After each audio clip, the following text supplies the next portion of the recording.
that mentality of being just a plumber bothers me.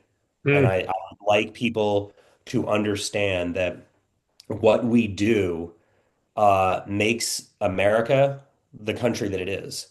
mm. There are a lot of components that go into it, but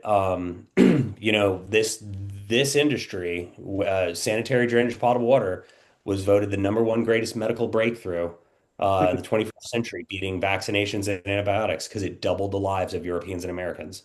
I mean, I we have agree. done that is an incredible thing to talk about, and to understand it is even harder because if you think about it, I'm 43. I would have been nearing the end of my life, back a couple hundred years ago. Hmm. But now we live longer, and it's all due to one simple thing. I mean, we make stuff go away that makes people sick, and we provide them clean drinking water, which kills so many in other countries all around the world. So if you think you're putting on a faucet for someone, just remember that everything we do has purpose, and it is really quite important. And I would hope that people outside of this industry and interested in getting into this industry would look at that and recognize that.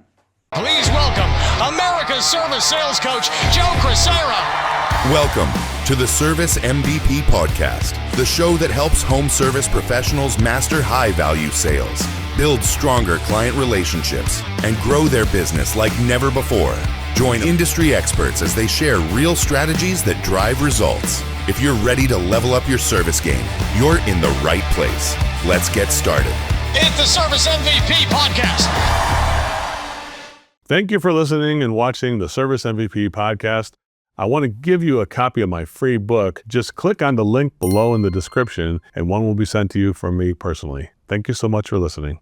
Welcome to the Service MVP podcast, and my name is Joe Crisara, America's Service Coach, and I am here with somebody who is a like-minded person who I think we might be brothers from another mother. His name is Tony Bertolino, and he is the Vice President of the National PHCC organization. Tony, welcome to the show. What an honor it is to have you here. Yeah, hey, thanks for inviting me. I'm glad to be here.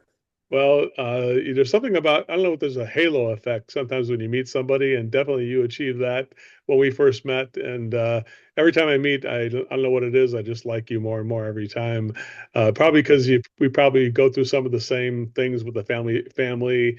Our plumber, my dad was a plumber, and it sounds like your dad was a plumber too. And we probably share a Yep. lot of stories we can share today. So today, I want to just go over a little bit about you and what you think is going to be going on in the future of plumbing and how and what you give us a kind of a view of what you see the industry like and all the rest of it. So why don't you start by telling us, Tony, a little bit about yourself and how you got into this business?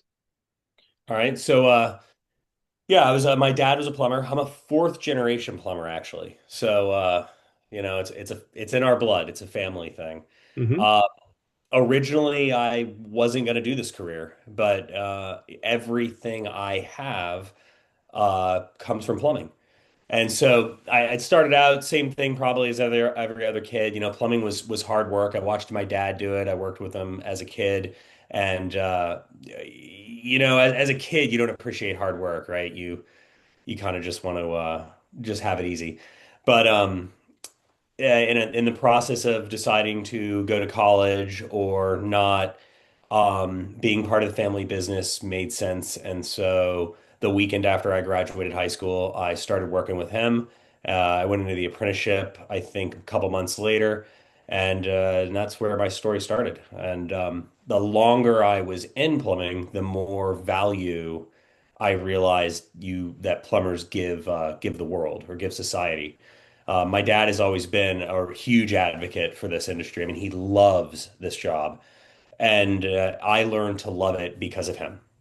Well, And it's funny because there you go. We do have Chuck. I'm a fourth generation plumber too. My great grandfather goes back and does that too. And I did the same thing. I wanted to be a rock star, a musician, and then instead I wound up doing being in the industry too. So I think we do share. There's something I did see that it was a similarity to what's going on. So Tony, why did you decide to get involved with PHCC and the education of plumbers in this business? Tell us a little bit more about that. All right. So, starts out, the only other job I had aside from being a plumber was I worked at a Montessori school. In between, it was for 2 years in a transition in my life. I went and I just decided to do it. I worked with 3.5 to 6 year olds, and I was an assistant teacher there. Um, if you talk to my mom, she'd tell you that I was supposed to be a teacher.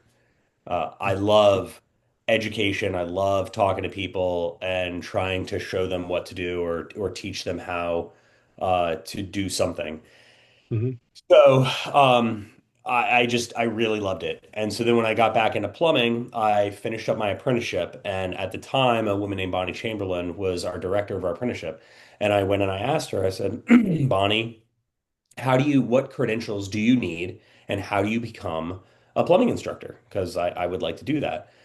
Well, all you need is your master license. And I said, okay, I'll be back when I get my master's license. And she said, if you come back, we'll find a spot for you because we don't have a whole lot of plumbers and people that want to do this. I said, okay. So the weekend after I got my master's license, I called Bonnie and I said, hey, I got my license and I'm interested in teaching. And this was in Vermont. And she said, well, see you at orientation. And I became the youngest trade instructor that state had at the time. Wow. So eventually I moved to Virginia because Vermont is really cold. And my brother and I have a business here. And I got back into the school here system. So in the evenings, I work all day and we were running a company together. But in the evenings, I teach because it's just like a breath of fresh air. So I have been advocating for the trades for a long time. I try to tell people how great they were. Well, I didn't know anything about PHCC until the board that I teach most of their guys decided to nominate me for Virginia Plumbing Instructor of the Year. Wow. And then I learned about that, and then simultaneously they actually because of my work they invited me to go to DC in 2020 to the White House to do the workforce development. They were doing a signing there, and the organization put it on, and Virginia let me be the one to go. So I got to go to that. And I was just blown away by the amount of things that you can do as a plumber, that there was this whole entire world that I had no idea existed. And it's sitting right there in front of me. So I was hooked. The moment I found out that this stuff existed, all I wanted to do was be a part of it. And Hmm. so that's really I haven't left it since. So you still have, but you still have a full-time job running your own company too, right, Tony? It's Yeah. not just PHCC only. You do your own job too. So what's it like to divide that up? You got it's a lot of plumbers would tell us that that's a full-time job of its own, and then you on top of it do a great job giving so much assistance to your organization, and then there's also the Bertolino family, which I'm sure needs your help too. How do you manage your time, Tony? Tell us a little bit about that. So, and I'm sure I'm not unique in this, and I'm sure a lot of guys would tell you, right, that when you work all day in your own company and then you work all night, you get burned out. I mean, you hustle, hustle, hustle, hustle, and just keep going. The teaching forces me to, at 6 o'clock, say goodbye to the company. I Mm, have to step away. And I mean, I had been told by guys that were way better at business than me and, smarter and all these things that you got to step away from the business every once in a while and work on it or take time for yourself. And the teaching for me is where I recharge my batteries. I get to have a whole bunch of students. I'm actually working with one of my original students who is he assists with me as a teacher in the mm. area. So I'm training up my own replacements. So it's I recharge my batteries, just a breath of fresh air, and it doesn't feel like work to me. So I work 4 nights a week, 6 to like 8:39 and I'm able to relax. Now, on the family side, I'm lucky enough that my wife is just wonderful and she doesn't give me a hard time about all the work. And we also have horses, so she doesn't feel bad that she can go spend time with the horses while I'm teaching. So we don't step on each other's toes. Well, I think that is part of a successful relationship in your home is that everybody does have the things that they're passionate about, and they're able to have the freedom to pursue those passions, whether it's taking care of horses, which is a very noble, and one of the things I share a passion on that too. I love being around horses and that type of thing, and I love being around plumbing too, though, at the same time. So I guess you got to pick my poison there, right? But I think that's one of the things that is important. How about, tell us a little about your advice to people about finding something they love to do and then pursuing that passion, as opposed to like if I put you in a job as an accountant or something like that, rather than as a plumber, or made you teach something you didn't enjoy teaching. Tell us about that part. What do you think about, how did you find this passion?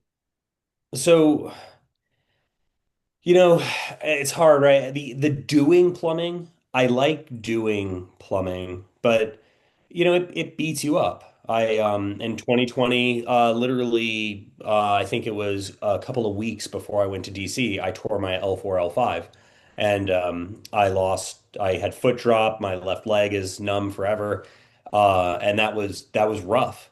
I mean, and that's what this job does for you. So it's hard to say, like, do I love crawling under a house and soldering a piece of pipe over me and getting burned? Probably not. I don't really care. I don't love that anymore.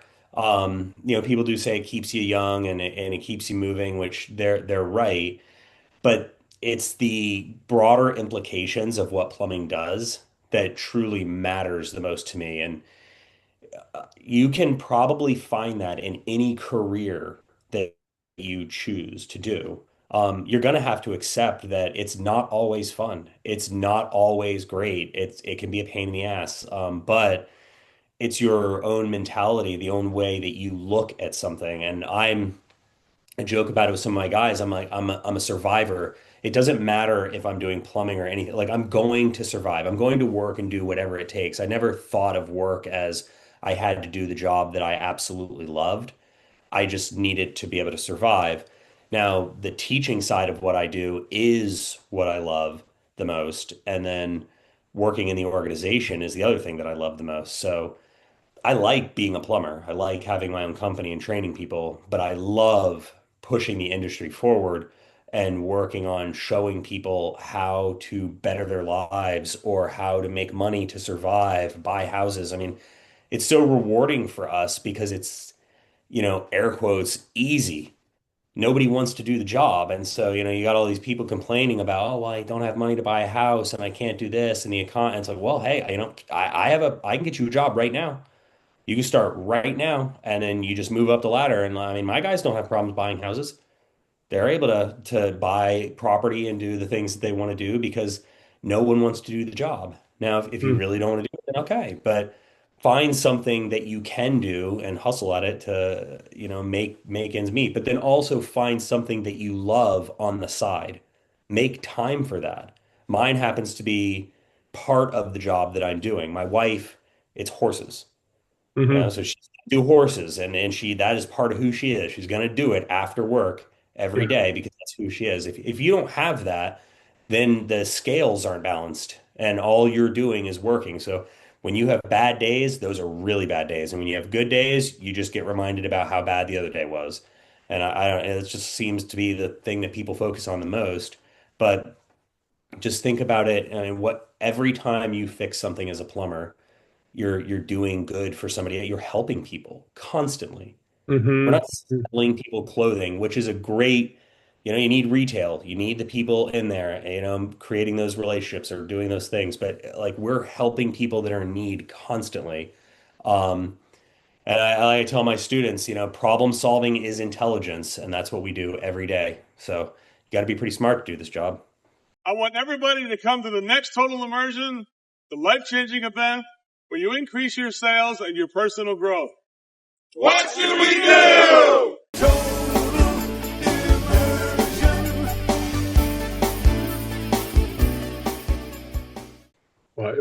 Thank you for sharing that. That's a really great advice.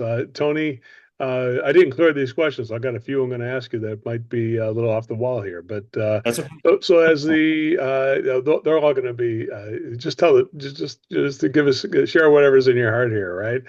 So as if you look at the industry as a whole right now in the plumbing and heating and cooling industry as it exists now, what do you think? What problem in our industry are you most personally motivated to solve right now, would you say? Um, so let's see, right now in our industry, um, I guess we have a lack of people wanting to join the trades. Hmm. Maybe I'm wrong, and this is just me, so I'm not speaking for anybody other than my own personal thing, but some of that I believe has to do with the way that plumbers are viewed, the way that this is a dirty job or that I'm a janitor. I don't know how many times people say like, "Have you cleaned toilets before?" And it's like, I don't clean. I don't clean toilets. What do you mean? Hmm. Right. And it's like this misunderstanding that what we do is less than. Hmm. Um, it's a double-edged sword because even though we are having a problem with finding people, that supply and demand is great for plumbing businesses. If you can't find any plumbers, it costs more to get a plumber. So it's not Right, bad right. for us. There's a financial component that is actually works for you there with a scarcity, right? Absolutely. And I know people probably don't want to talk about that, but it does. But the real thing is changing the mentality. Watching kids that get out of high school and they're told or driven to go to college or practicing their SATs in their freshman year because they're told they've got to go to college to make $1 million more in their lifetime. That is a disservice, and no one is telling them that there is this backup. Go do that. If you want to get in the film career, you want to become a rock star, sure, do it. Have one of these trades as a backup because you can go anywhere, and surviving and taking care of your family and putting food in your mouth and being able to have shelter is the thing you need the most. I would that mentality of being just a plumber bothers me. And Hmm. I would like people to understand that what we do makes America the country that it is. There Hmm. are a lot of components that go into it, but this industry, sanitary drainage potable water, was voted the number one greatest medical breakthrough in the 21st century, beating vaccinations and antibiotics because it doubled the lives of Europeans and Americans. I mean, we have done that is an incredible thing to talk about, and to understand it is even harder because if you think about it, I'm 43. I would have been nearing the end of my life, back a couple hundred years ago. Hmm. But now we live longer, and it's all due to one simple thing. I mean, we make stuff go away that makes people sick, and we provide them clean drinking water, which kills so many in other countries all around the world. So if you think you're putting on a faucet for someone, just remember that everything we do has purpose and it is really quite important. And I would hope that people outside of this industry and interested in getting into this industry would look at that and recognize that. Yeah, I think there's a both ends of the spectrum, and there's something missing in the middle. I think the one end of the spectrum is like, oh, I don't want to become a plumber. Like I'm above that, right? But then there's other people who are like, oh man, I could never become a.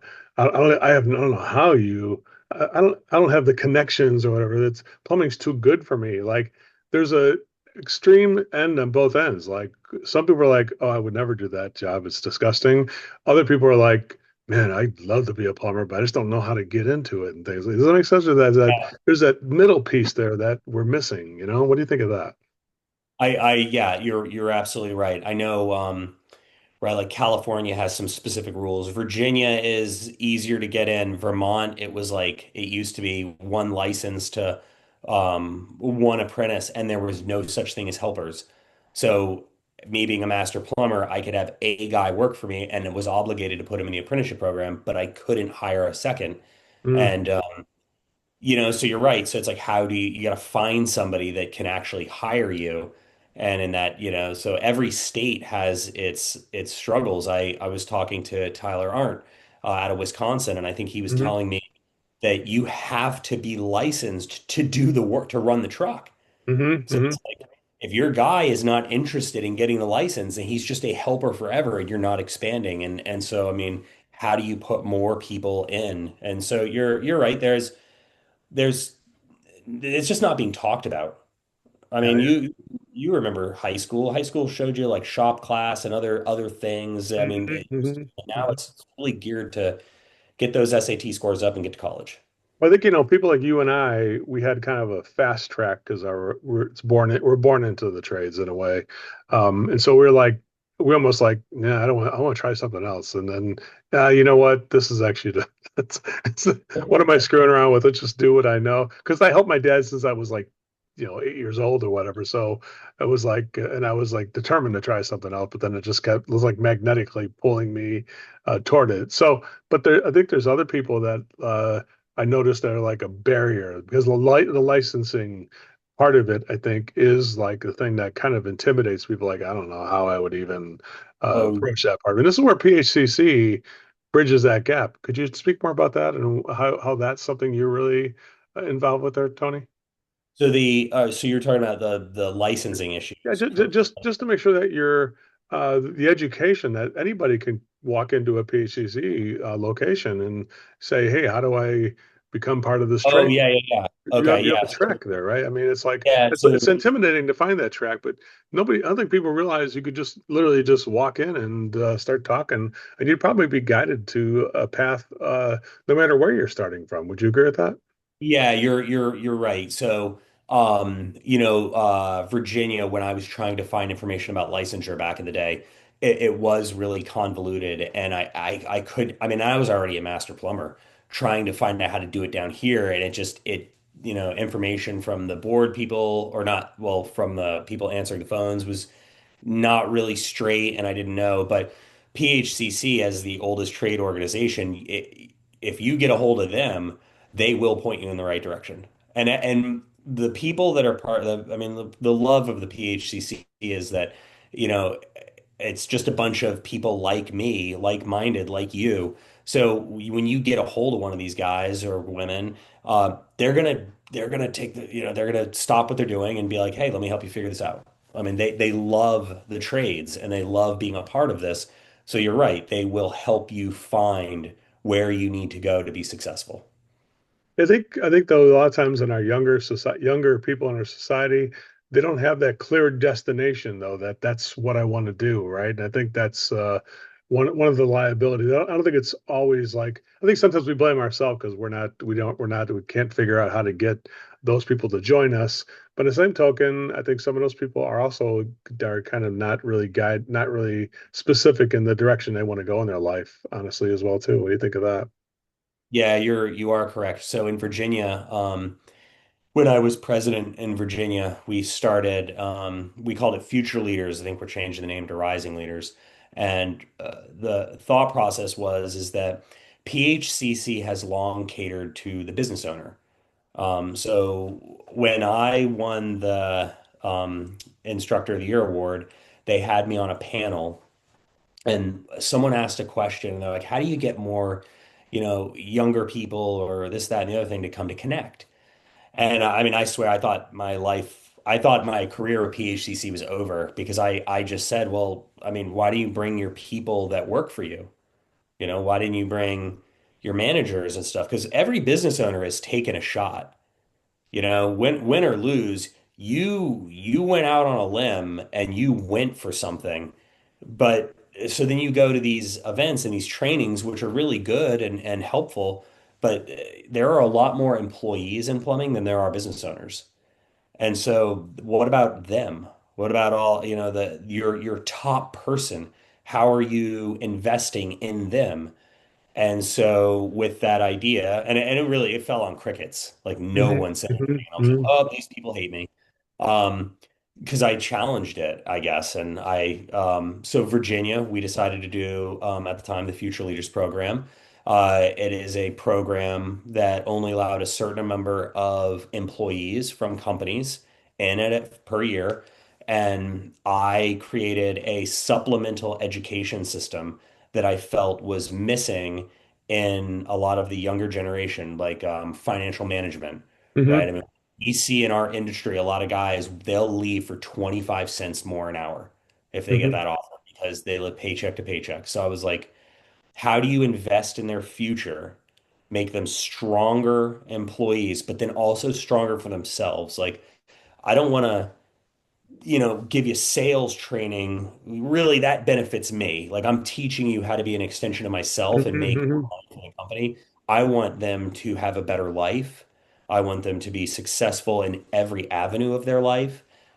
So we put together that program to make sure that these people had a way to grow and a way to Hmm. do more. So we have financial management, communication, problem Hmm. solving, conflict resolution, time management. It's a 2-year program for classes, 5 classes a year. And then the third year, you mentor year 1 and 2, and you come to PHCC events. And I'm proud to say that Hampton Roads here, our local chapter, is now run by 100% future leaders that we've had throughout the years, and they're doing a very good job at doing it because they've got the energy to go after making a difference in the trades. That figures because, it's like if you just grow plumbers and you don't have that personal growth, that element of it, like you mentioned, it's not, you'll wind up with not the retention. Like I think both of the balance between the personal growth and your growth as a plumber and technical growth, I think those two things are dependent on each other. One really doesn't work without the other. Would you agree with that?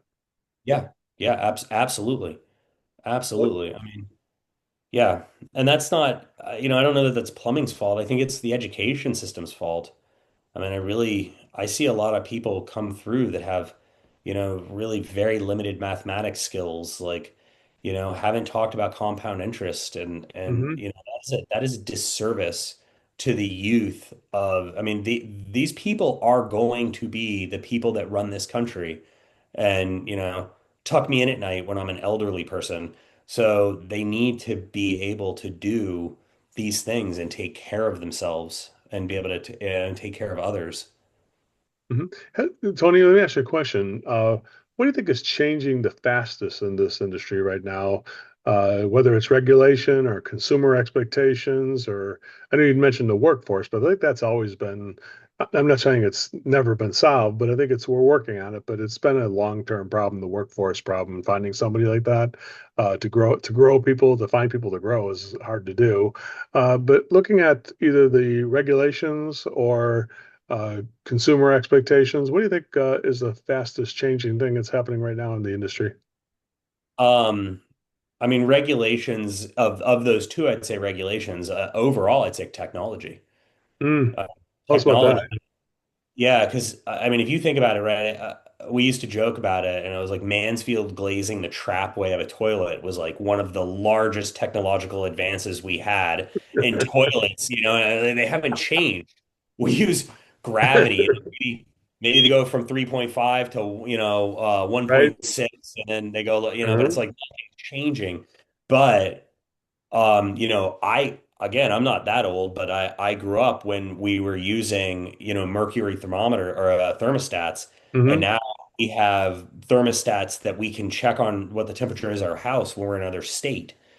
Same thing. I mean, AI for business. I used to tell people all the time that, what I have up here, my diagnostic ability was the thing that sets me apart from Hmm. everyone else because I have a bunch of experience and I can diagnose things, and that was really pretty valuable. Well, it just so happens that AI has my brain and every other plumber that has written any blog about anything. And so AI is assisting these guys in diagnostics. And we have Hmm. to figure out how to you can try to avoid it, but you will not stop that train. So we need to figure out how to work with it and move with it. Hmm. The second thing that's happening, like you said, is regulation. I think regulation is on at least like the natural gas side of things. I mean, we have been battling that now for several years. It just the things that keep continuing to change in that landscape, and so our license is given to us through a regulatory board, and so if uh, if they can just take it away with a pen stroke, they can take it away. It's great. It's crazy. It's like, yeah, there's so many resources, but it's funny how us humans, the resources are right at our fingertips, but some of us wind up resisting it, right? And it's the answer's right in the palm of your hand, so close to us, right? Would you agree that technology has been a big gain, and yet a lot of people are in denial like that? Makes sense. Yeah, absolutely. So Complete. if you could go back and the biggest gap between looking at this thing, give us a if you don't mind, maybe you could even use this if you wanted to. I could just spread it around. This will be on the podcast, which is tell us as a young person coming into PHCC, whether it's being sponsored by a company or you finding a company for people, what's that path like to getting a license for a young plumber starting out in this trade? Could you give us a little bit of a day in the life or a little timeline, So if you don't mind, what that yeah, looks so like I at PHCC? I can give you Virginia and Vermont because they were very similar. Some states are obviously different. For us, you get hired by a company, right? You start out as a helper. Um, in order to get your license in this state, you need 4 years of on-the-job training with the 4 years of education, and that gets you your journeyman's. If you would like to not do the school, you can just wait 10 years. And after 10 years of on-the-job training, you can apply for your master's license. So, assuming you're not going to do that, you're going to start out as a helper. As soon as school enrolls, which is typically September, if have proved yourself to be reliable and able to be somebody that they want to put into school, you would go to school and you start that 2 nights a week. For in our case, it's 6 to 9, Mondays and Wednesdays, and then Thursdays and Tuesdays and Thursdays of the other year. And you do that for a school year, and you continue to do that. And once you're enrolled in school, you become an apprentice. So Hmm. you are now an apprentice, and then you learn all the theory behind it. You're going to hear almost all these plumbers. I mean, a great majority of them are like school doesn't mean anything and yada yada yada, which I'm not taking that away from them. A terrible teacher is far more damaging than a good teacher is good. Hmm. And that's their own experience, but you'll find that people really hate the idea of school because they had a bad experience. But you want them to learn the code. You want them to learn some of the fundamentals behind plumbing, some of the physics.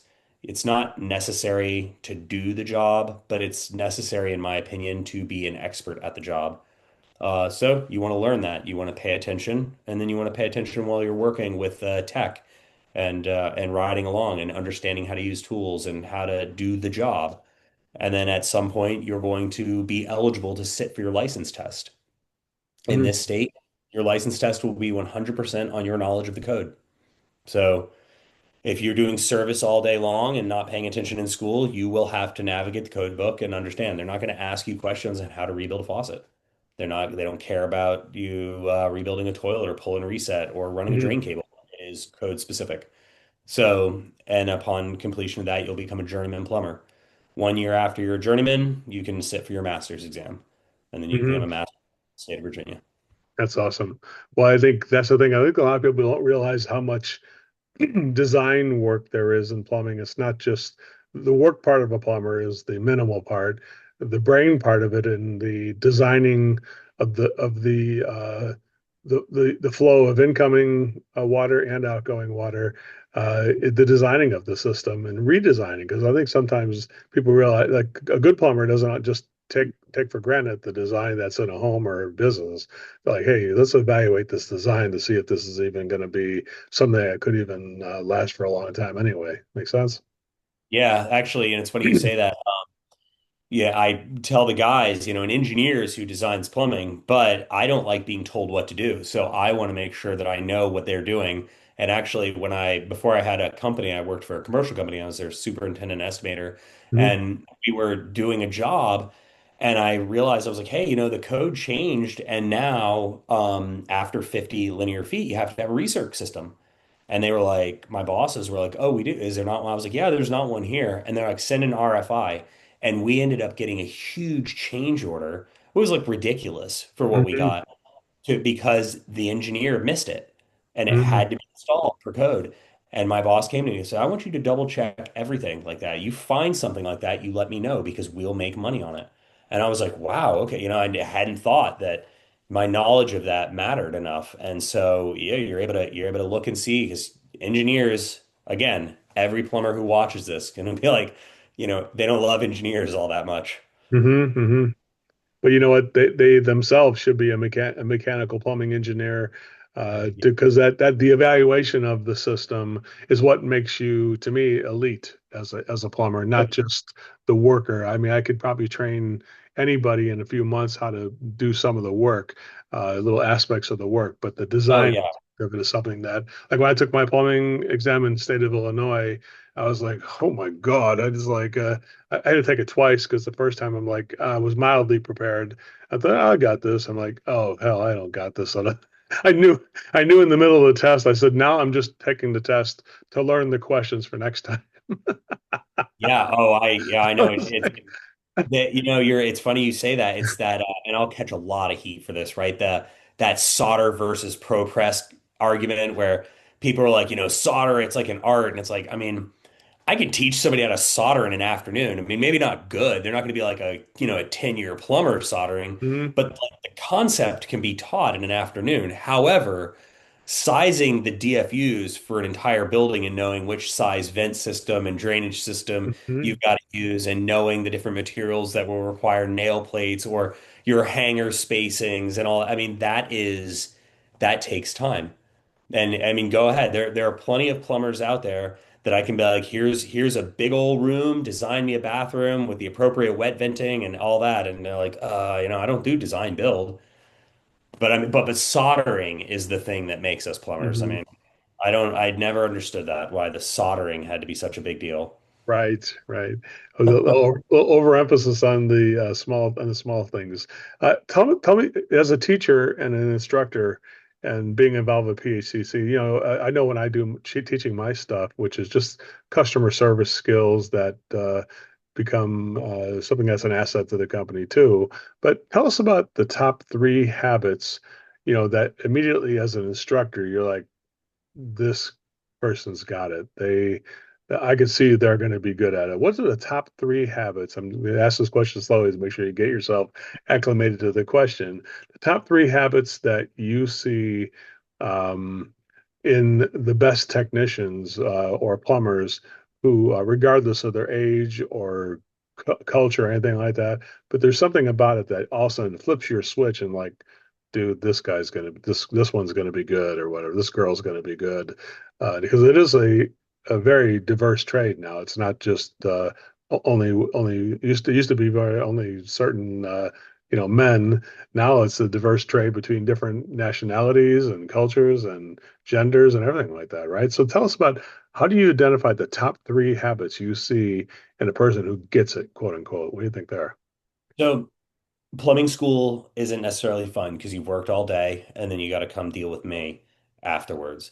And I've actually thought about this. We used to try to identify and figure out if we could create a metric to find the good guys or good women, and stuff.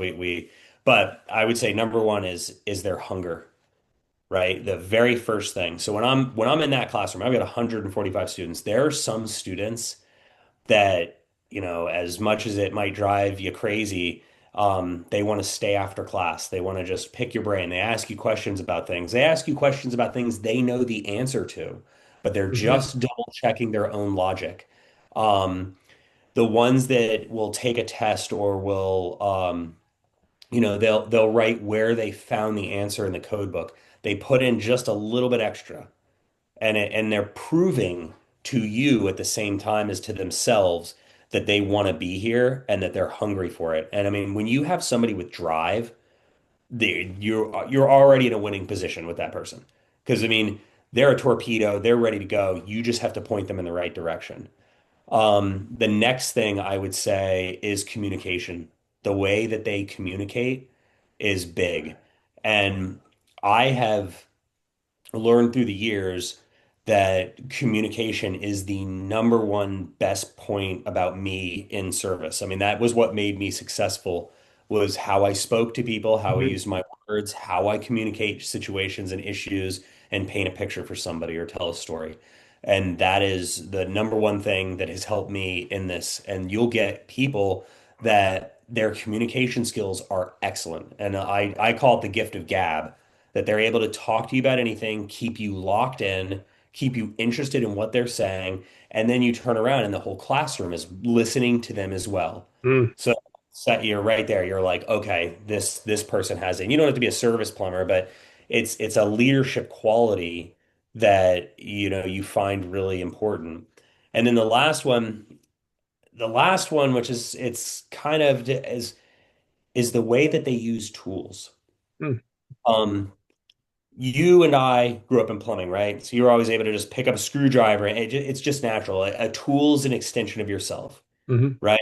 And I had this girl that was in the class one time, and she's graduated. She's actually done very, very well now.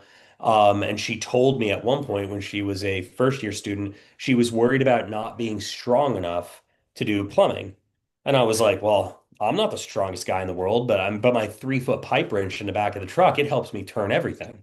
It's like leverage is all that matters. So mhm, if you use the tool as an extension of yourself, but I've had helpers and people that I've hired that I've watched pick up tools, and it is just not intuitive to them to handle anything like that. They mm, don't really use screwdrivers. They just don't quite have that special, it's like I don't know what your history is with being an auto mechanic, right? I'm not an auto, but I'm certain that I can pick up some of those tools and know how to use them. Just I can use tools. yeah. Can't fix an engine because I don't know how to do it, but I can use the tools. And there's some people that are really sloppy with them, or their awareness around them, like the way they carry something. You're like, oh, that they're Mhm. gonna turn and smack that into a wall. That to me is the hardest thing in the world to train into somebody It's because interesting. I just had it naturally. I just was able to use it. So how do you talk about being a rock star. My dad is a guitar player, Mhm, taught himself how to play the guitar. Well, what he couldn't teach us was how to play the guitar because he didn't get taught how to play the guitar. He mhm. just had to do it. So how do you tell your kids, well, this is how you play it? Yeah, you can't because you didn't learn like that. And so how do you teach someone how to properly really use tools correctly, like an extension of themselves when you had it naturally? That's interesting because I did things like find old grass cutters in the garbage and turn them into go-karts or whatever when I was so I was like when I was a kid I would always just like let me just screw around with it and The pushing ones? yeah, oh no, I had the riding ones. It was the riding ones, and then I find how to change the gearing so they go faster and things like that. So I was kind of a mechanically inclined, very curious when I was a kid like that. So very similar. I know what you're saying. I had a videographer who worked for us. I gave him hey, get that Phillips screwdriver and take that down over there. And he's like, he worked this thing. He didn't know how a Phillips screwdriver Yeah, worked. and it's no It's like, no insult towards anybody that can't, but it's when you have that, I would say that the majority of plumbers out there are mechanically inclined enough that mhm, they just had it. So to be able to train that, and that really becomes a liability, right? Like in a way, it can become a liability. I did have a student a while back that eventually left, and the company said that the same thing. He had really no awareness about like where his body was in space. So like he would carry stuff in and just smash things with it, and they were like, "Gosh, this has to stop!" Like, turning with pipes and not really realizing what uh, damage you do, and that's tough. But I get it. that's a very distant, me trying to give you a third because I needed to. The Mhm. first two are, I think you have that and you've got success. And I think it Well, probably doesn't matter what you're doing, you're successful. Well, let me go on the record of saying every contractor in this industry should join PHCC. And I highly recommend it. So you can have that. We can cut that and make a small reel out of it if you want to. Yeah. Because I really highly recommend it because I was involved with the organization when I was in business too, back in the 90s and early 2000s. And every time I go to a meeting, I feel like I'm back home again. So definitely know I feel very welcome. I feel very cared for and respected and supported every time I go. I was just at the one with Orange County with you, and I were at that one last month here. But Tony, tell us a little bit about if you're a plumbing contractor, and tell us about the tangible and intangible things that you get from being involved with PHCC. So you can just give us your little elevator pitch if you want to about because I mean, for me to say this one thing, but because you live and breathe this every day, I think it'd be more meaningful. So tell us about how you would invite people to join and what they would get from both the tangible things that they can see, touch, and feel, and also the emotional element of it. Like, what kind of a feeling do I get from this whole thing? Yeah. So I would say right off the bat, right, PHCC is best people, best practices. I mean, it is the professional organization that sits over plumbing and HVAC, and it's the oldest trade organization in the country's history. So if you're a plumber or HVAC business owner, I mean, you should want to be a part of this. Just simply the history alone. Now, non-tangible benefits, what you're going to get is the access to this education that we have. The PHCC Ed Foundation is putting on Netflix a PHCC Now, I think it's called. Hmm. It's going to be training videos that you can just access on Netflix and do for your people. Hmm. On who knows what range of topics. They're still working on it. I mean, they have the online apprenticeship. We have like more project management kind of courses. Tons of stuff like that. And I guess those are kind of tangible benefits because they're education for you, but it puts you in front of people like me. Well, I guess I shouldn't use myself as the example, right? Because when I came in to PHCC, I would consider myself a half-assed business person, right? I'm a much better plumber than I was a business person. However, I was put in front of really good business people that were very happy and eager to talk to me about how I was operating my business. And I mean, the leaps and gains that we did, we doubled our revenue the first year I was with PHCC. Hmm. I mean, that if I mean, it's not going to happen to everybody, and but the thing is that the people that are involved in this, they want to help the industry. Then the best way for us to help the industry is to help other people. And I say this and like it's like you can't price gouge. You and I can't be like, all right, let's set Hmm. standards for plumbing. Hmm. However, we can all talk about how important we are and elevate like the standard in which you operate or show people how to operate, and that becomes a net positive for everybody.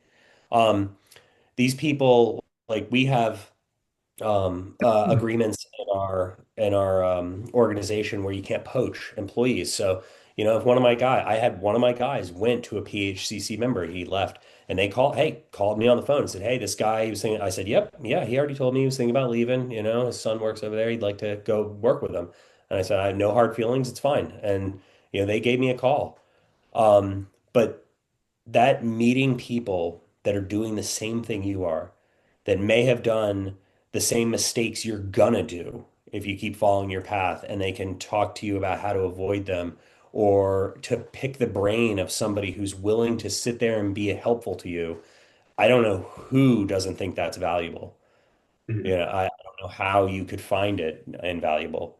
I think it's I think it's a network of people that are Yeah, who you may if you're a quote lone wolf, you start to think of everybody else as kind of like your enemy because yeah, you've isolated yourself. And you don't realize that if you walked into a place like Bertolino Plumbing, you'd be welcome with open arms, even if you were somebody who's just getting into this, or I yeah, came from out of state and I was going to start my own business in Virginia. You'd be the first person who would say, "Hey, let me help you through a few things here, so you don't screw yourself over." Because I yeah, remember, I remember for me it was I didn't realize that I was going to get audited by my insurance, like the insurance audit. He goes, "Dude, you grew this much?" Because I had a big my first time I had a growth spurt, and it's like you got to go make sure you get your stuff together and get your classifications right because you can get audited on your workman's comp. And you're like, what? What's that?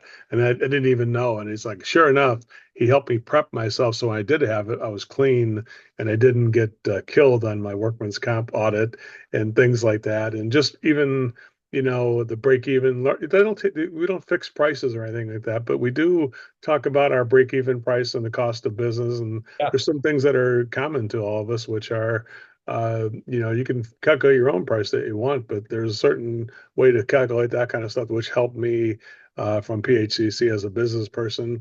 And then just being with a group of other people that go through the same thing you go through as a support group, where you can, I mean, I would tell stuff to people at PHCC meetings that I would never even tell my own family because they're like deeper thoughts inside that Oh only yeah. they would understand. You know what I'm saying, Tony? What do you think of that? Yeah.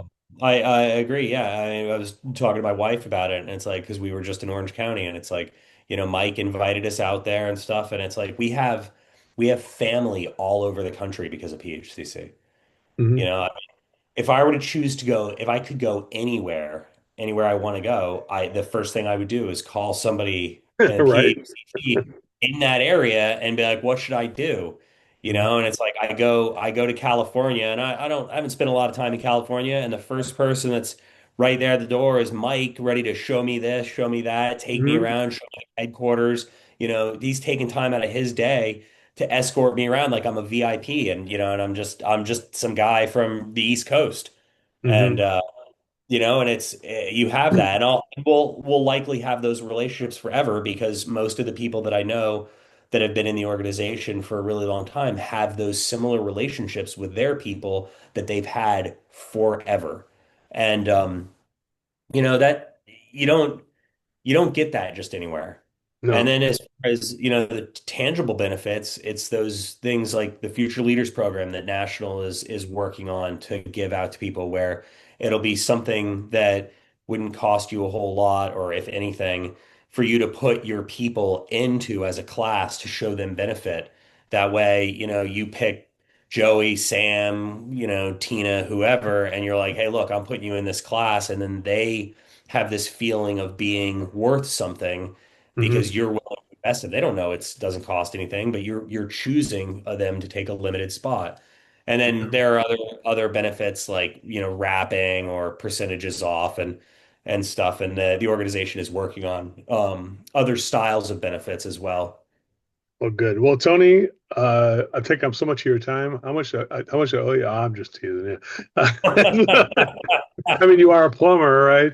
I might have to owe you something for Yep. this. Do I owe you something? No, nothing at all. No, I try to, I don't like charging people anyways. Not to be, you can't charge me to be your friend, and I won't charge you to be Yep. my friend either. So it's like Yep. it's priceless. You can't pay for that. That's priceless. No, Tony, thanks no. a lot. Any final words before we wrap it up? Just go ahead and give us your final thoughts that for the industry, or for the what would you like to say before we wrap this up as a final thought? I would like to thank you for this. I appreciate coming on these things and talking. A lot of times when I hear myself talk, I feel like I'm very pompous or whatever, and I don't try to be, but it's people like you that are putting on video, doing stuff that I am not inherently comfortable doing, being, Hmm. myself out there and doing that stuff to try to further the industry, because I care about this industry more than just about anything in my life. Hmm. And, it's guys like you and Mike and, Roger Wakefield and stuff that are trying to shine a light on it to show how great Hmm. it is. That truly brings meaning to me and makes me feel like stuff is moving in the right direction. So thank you for that. Oh, my pleasure. It's my pleasure to help and my pleasure to serve. So anything I can do to help serve, I'm all on board with it. Just like Roger Wakefield, he's a great guy too. He's a good friend too. But everyone, thank you so much for joining us here on the Service MVP podcast. We'll see everybody in the next episode. Tony, I'll see you later. Have a great one.